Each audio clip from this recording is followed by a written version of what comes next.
You see, I'm always high, be thuggin' on the low. Box switch at crib, ain't gotta hit the stove, no. Hey, ain't gotta hit the stove, no. Hey, okay. What's up, y'all? It's your boy Tony T. It's the 1st and the 15th. It'll be November by the time you see this, but it's a nice October day out. The leaves are still on the trees these days. I'm with Suze and Richard. Sorry, I tried to do it the fancy European way. I put too much flavor in there. But I'm here with two great people, and they're with Dare to Decolonize. That's right. That is the name of their organization. Is that how y'all consider it? Yeah, pretty much. Cool, man. We're gonna get into some things. I really wanted to get this in before the elections because it's full of culture. I wanted to show you dark people on the other side of the world. I feel like, just to be honest, they're not the darkest, but I think they can rep the squad. They know a little something. So cool. But first, I just want to ask you, break it down to people. What is Dare to Decolonize? Well, Dare to Decolonize is a collective, a group that we... There are more of them. There are more of y'all. There are more of us. Yeah. We're a group of 6 now. And we started this group after we organized the Black Lives Matter protest in Nijmegen. Okay. And we got connected to all these other organizations here in the city who wanted to work with us, who wanted something from us. And we were like, we need to take it in our own hands. We can collaborate, but on our terms. So that's how Richard and I got on the phone, talked it through, and got some more people together and created. Did y'all meet that day at the Black Lives Matter event? No, we knew each other. Yeah. Okay, you already know each other. Yeah. Because I do remember you being out there. You spoke, didn't you? Yeah. Okay. I also want to get into that a little bit because that was a pretty great, when you want to talk about progressive initiatives, that was a game changer in around this way. It was straight up. So you said you started loosely after that occurred though? Yeah. Was there any plans of doing this before, or was that the initial mark, or what was how did that kind of? Well, we knew of each other. Okay. We knew each other from different cultural events and different protests and everything, but we never really got together. Okay.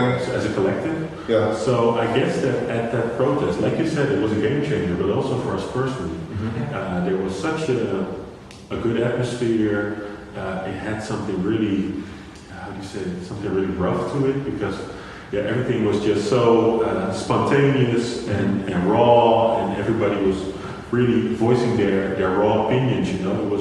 It had really a different kind of flavor than the protests in Amsterdam or in Arnhem, if you ask me. So I just was really positive about how this was curated, how this came to be, and to see everybody. I used to go to school here, play basketball here, so I knew a lot of people. That little squad show up. Yeah, but those were all people from way back, and it was good to kind of reconnect and kind of look for some sort of new flavor in that dynamics. And we just called each other. Victoire is also part of the crew, and we called each other we need to do something with this. This is some sort of momentum. Keep the momentum going. Exactly.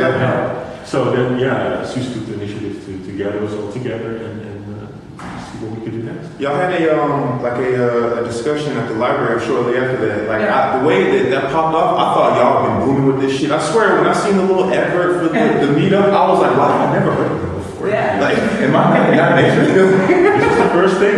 We did. It's really gangster. To give y'all a little backstory, they gave me my Martin Luther King moment. I'm not gonna lie, but they had this Black Lives Matter festival after the George Floyd shooting, and it was a massive turnout. I mean, holy moly! You take two good club nights from my shows and put them together, it was just in a big ass field. It was crazy because we were doing that 1.5 meter apart, so everybody had to be way the fuck in the back, but they were still back there live, showing support.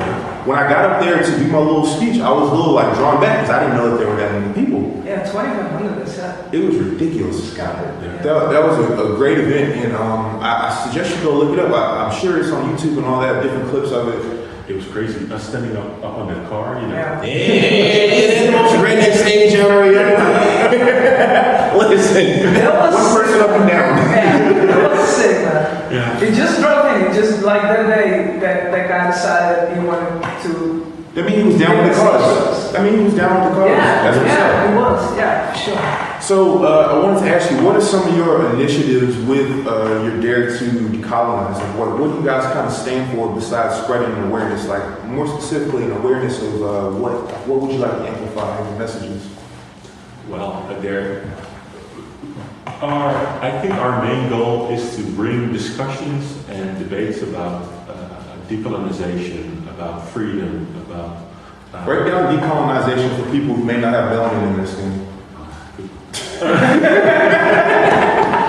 Well, we'd like to point out traces of colonial thinking and of repressive systems in our day-to-day lives. Yes. And kind of dissect them and try to reimagine them. How can we rework the way a library or university works without traces of inequality, unequal treatment, without racism, of course, and because all of these things seep through and are kind of part of the foundations of most of these organizations, such as museums, for instance, who were once made to really display what was conquered in the old age. So, we try to address these things, and I think our method is a little bit different than some other organizations. Of course, we like panel debates or we like to create events or whatever, but we really like to see it as takeovers. Okay. Really, Swarm the spot. swarm the spot, yeah. Okay. Yeah. Fuck with that. That's why at the beginning we said we're not going to collaborate with all these organizations that now see us because the protests had like 2,500 people showing up, and now we're And now they're trying to click with you. Exactly, Yeah, it's fake shit. We don't fuck with that. Exactly, they're saying no, there's no place for you, or no place for your conversation. So that's why we thought, no, we're going to take it in our own hands and then take over. That's We're strong. going to discuss and debate and put a conversation out that we think is necessary and important. And we're going to talk to people who think alike or are willing to learn or willing to sit down and listen or read. I think that gives you a chance to control the narrative of it. Yeah. Really like kind of choose, like you have your events and you choose like what you want to speak about, what information you want people to know. I think that's really dope because for the most part, a lot of people, at least when it comes to non-black people and black people, they form their opinions based on whatever. Exactly. They don't exactly know from us, or they don't have any experiences with us. Yeah. It's just what somebody's grandma told them. Yeah. And also, we don't necessarily want to sit at the table. We want to kind of throw the table away and create something new. Okay. Hopefully to be there to stay. Yeah. But if we can, like you said, swarm the spot for a day in the library, then let's do that. So as long as we can make, if our statement can be big enough, then we're going to do it. Oh yeah, it's like kind of like guerrilla warfare with politics. I fuck with that. I like the word. I like the way y'all use the word decolonize because in America it is kind of ingrained in some of our thinking. A lot has changed. But like before I left America, I remember like a lot of things. Like the common joke would be like, it's like why am I creating watermelon around because you're black? Like just like there's like everything was a dead end to because you're black. And it's like no, it's like maybe your great grandpa said that all day in his rocking chair, but like that's not actually true. Exactly. So tell me, we broke down the area colonize. I want to get a little personal with you guys. I want you to tell me, as someone who doesn't look like the majority Dutch person, because your skin's a little dark, how was it growing up here in the Netherlands? Well, Or excuse me, did you spend most of your adolescence growing up here? Yeah. Okay, cool. Yeah. Well, I grew up in the east of the country. Okay. Doetinchem. Okay. Very- Shout out Doetinchem. I got a partner named Doetinchem. Hold on, you want to school me? I'll think his name in a minute. Okay, cool. Morton from Doetinchem. Go ahead. I grew up there, and it was. I had a good childhood. My parents were very sweet, taught me everything, me and my sisters. But the thing I also noticed when I was a kid, racism was all around me, like always, and I didn't actually notice that. Yeah, you weren't conscious of it. I wasn't conscious of it, and my parents protected me from it. Okay. Up until a day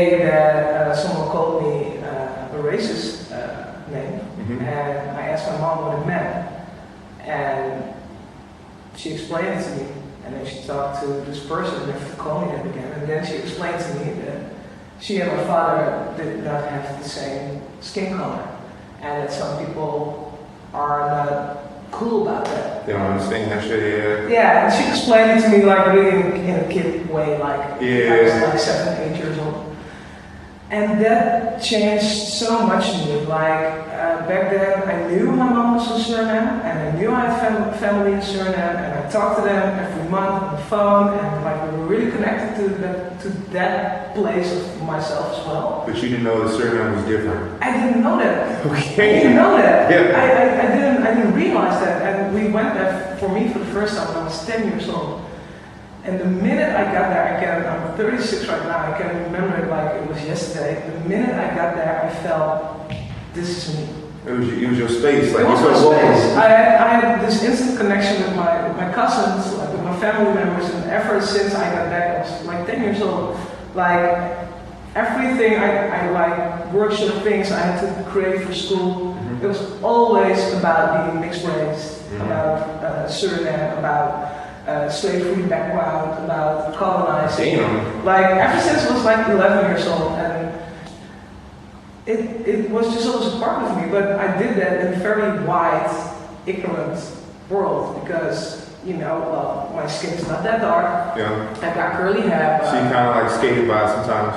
yeah, people are like, why are you bothering? Like, you're also white. It's Yeah. like, and for a long time I didn't know how to respond to that because I'm also partly white, but that's Yeah, a you're little caught in the middle. problem. I can see how that's difficult for you to handle because it's like half of me should be okay. But it's like, what's wrong? Why can't you accept all of them? Well, but on the other hand, there's always this part of it that the context wants you to claim whiteness. as well. Exactly. Yeah. You know, like, That's you're the not thing. white. Yeah. So How does it benefit you? what's up with that? Like your name is not winger. Yeah. Like your parents is like people can deal with you, and it's like but that's exactly the thing. You want me to hide something from me. Yeah. That's very important to me. Like, keep it on the low, yeah. It's like my roots, man. Yeah. It's like I'm grounded in that. Yeah. So please, if you want to accept me, if you want to be with me, then you have to see the whole me. I had a similar the first time I found out that black people and white people were really different. I was also kind of young. I don't know if I was 7, but I also got called the N-word on the trampoline. So I'm going home, like my mom's in there cooking. She fucking she didn't throw, but she basically was like, go read this book. And it was like this big ass book about Africa's civilization and all this shit. She always had those books laying around. She's like, you need to go read this shit. And that was no discussion after that. And I was like, it took me to I don't know, 3 or 4 years ago to be like, okay, I see what she meant. Like my culture's in there, no matter what they call it. So I think it is kind of hard to deal with. I call it, in the ignorant sense of living in a white person's world. Yeah. Because I'm a little bit darker. I can't exactly escape it, but I feel like how you feel. Like it's overwhelming around you all the time. Yeah. Even if they're happy with it, with you or whatever, and not a racist per se, they still have a way of making you feel like you're different. Yeah, exactly. Yeah. Well, what about you? Did you have what kind of experience did you have growing up dark in this kind of world? Do you also have Suriname background? Or? No, Ghanese. Ghanese. Okay. So my dad's from Ghana. Okay. And he had a quite different relationship, I think, to blackness than most of the people in our context. I'm from Arnhem. Okay. Sit a little bit up north. Vitesse or NSC? Ajax. Okay, you choose. Those are Dutch football teams. I don't watch Dutch football per se, but I just stick that in there. Yeah, between this area, it's like a rivalry, big time. So I always try to escape that discussion because I like both things. But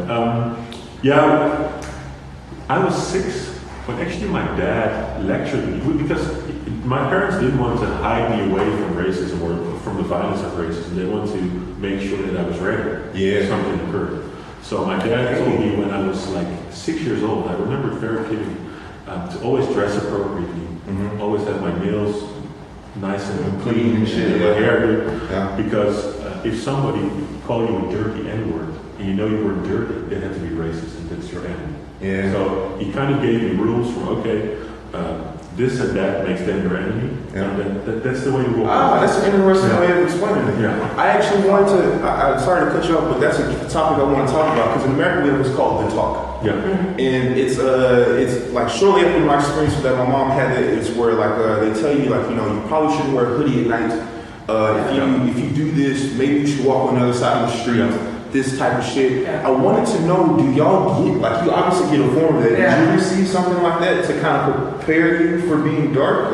But you said you were more sheltered. I did a little bit. I was more sheltered, but also, well, right now I don't identify as a female person, but I was born female. And I also was dressed like a girl, and it was a little bit different. Yeah. I could I used to like to wear, when I was a teenager, like hip-hop clothing, like ODM. Baggy like, shit, yeah. you know? She had style, she had style. But still, I was like a girl, so it was different for them. But I had like 5 Surinamese cousins, male cousins, who also I grew up with. And they were very much attacked because of the color of the skin.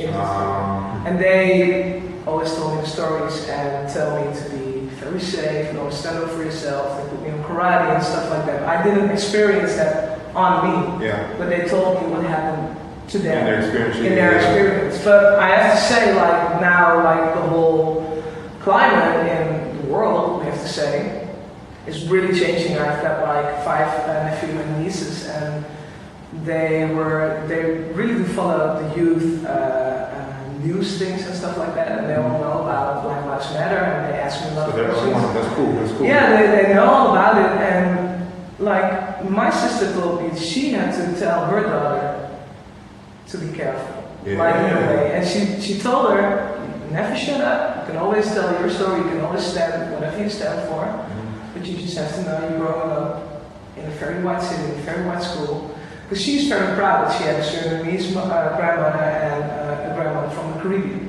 And she wants to learn the Surinamese language. Like culture and stuff like that. She's 10 years old, you know, and she's got really into that because she's realizing like my mom and dad are colored, I am colored, so all these other kids are white, what's their background, it's my background, she's really figuring it out. Yeah.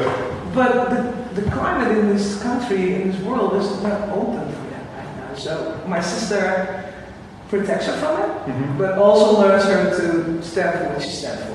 And I fuck with that. I think it's cool that it's obviously a topic of conversation to prepare your kid for being different. Because a lot of I wanted to ask y'all that as Dutch people because a lot of Dutch people that I do talk to, they tell me about their run-ins with the police and shit. And I'm like, you didn't know not to be walking crazy with your hood on at night? Like you look like a fucking suspect. I'm sorry. Like is it right? No. But if you think like how they think, you look like you just robbed a grandma. Well, you know, that has to do with that you normalize that way of thinking. And I find it traumatic now. Yeah. Oh, there you go. Yeah. Of course. Now that I think we had a mini conversation on Instagram one day or posted on something, and like that's when I realized it's like for me to think that shit is normal all the time. It's like, yeah, it's kind of weird. It's a whole bit weird. Oh, I'm sorry. It tells you something about the traumatic effect of it as well, I think. Yeah. The interesting thing is that my dad used to do the exact opposite. He Okay. told me to wear hoodies. He told me to wear He said, "Sit your head shaking." Yeah. Yo! I was like, he kind of stimulated me to invest time and energy and interest in like counterculture, basically. So like, okay, empower yourself. He was always trying to integrate and always trying to, get along with everybody. But I think he raised me in a different way to more emancipate myself and more fight for my own freedom. I fuck with that. That's cool. Yeah, that's actually a strange thing that happened. And he died when I was 17, so really early. So That's good. that was a little bit of a bummer because that was kind of like the time I was really getting what he was trying to tell me. Like, now I see. That makes sense. That makes sense. And then it was a little bit too late to kind of show him that I understood his message. And but yeah, it definitely shaped my day-to-day activities now. So, Yeah.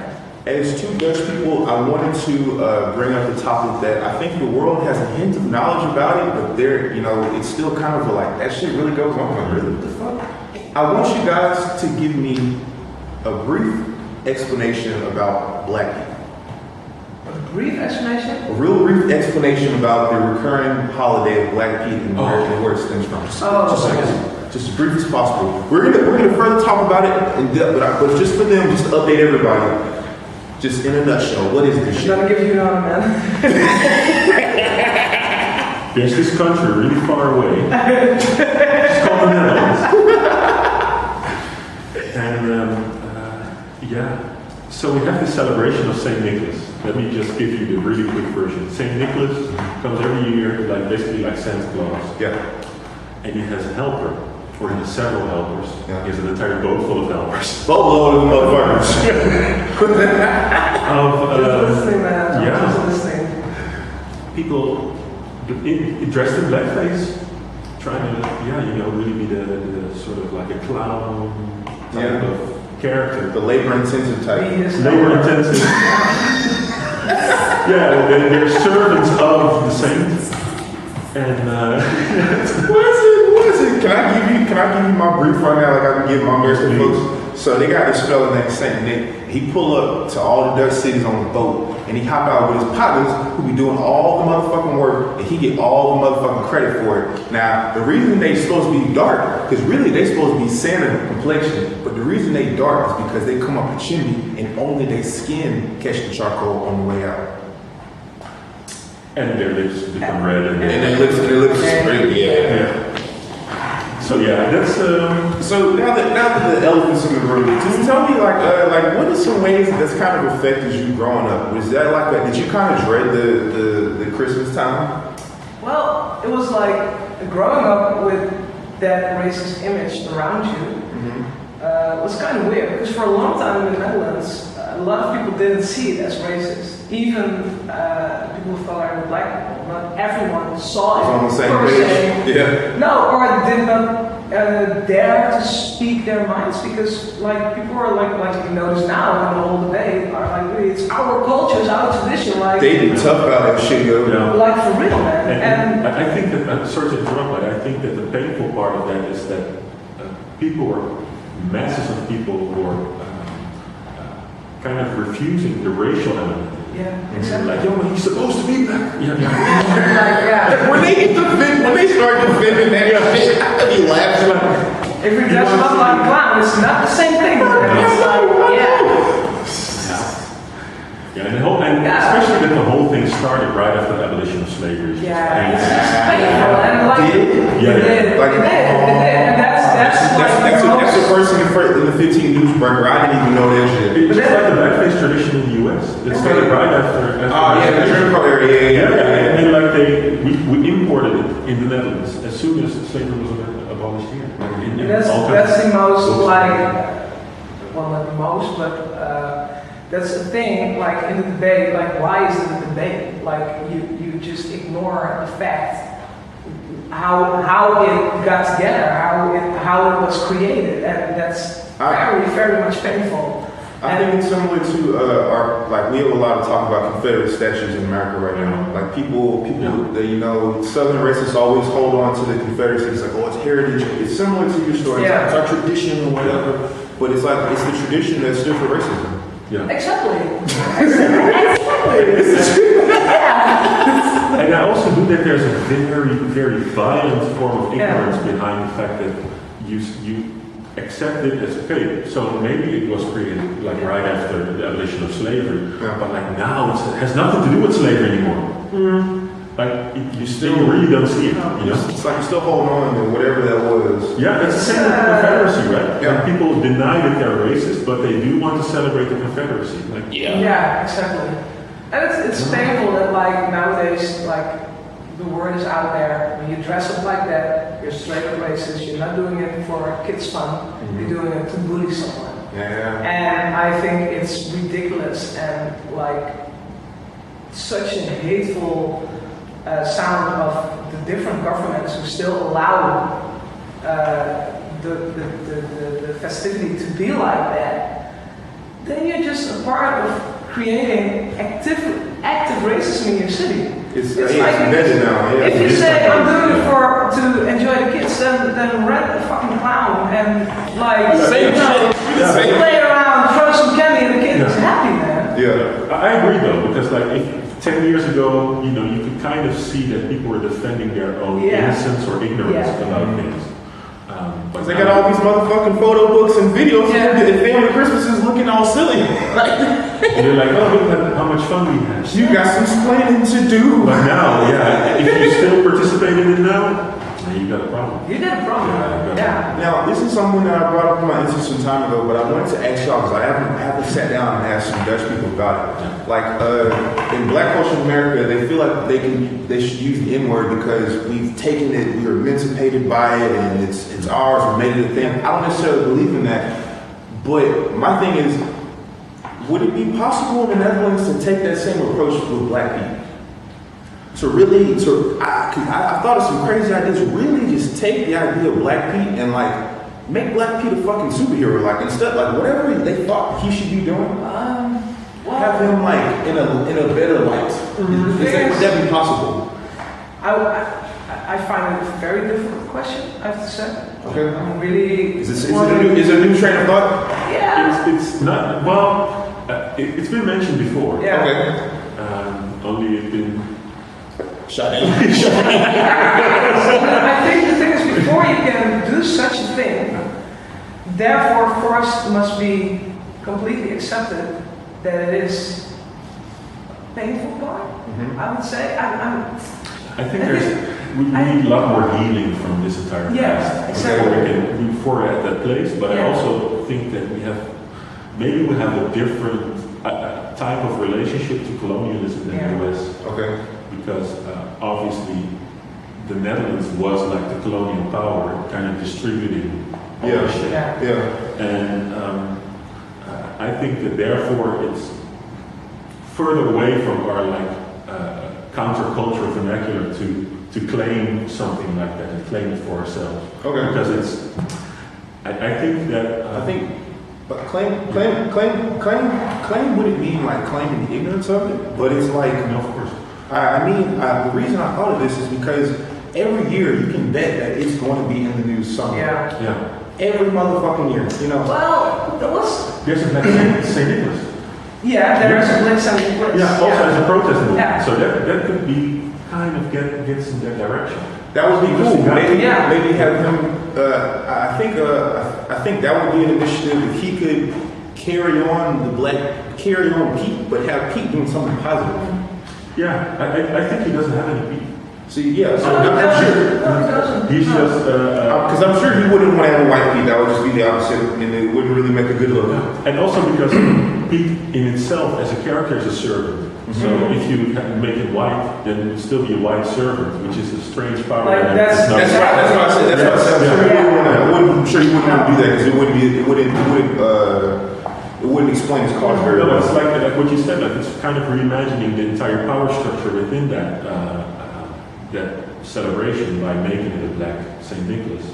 Not a blackface, but an actual black man. You see, I'm always high, be thuggin' on the low. Box with that crib, ain't gotta hit the stove, no. Hey, ain't gotta hit the stove, no. Hey, okay, hey. You see, I'm always high, be thuggin' on the low.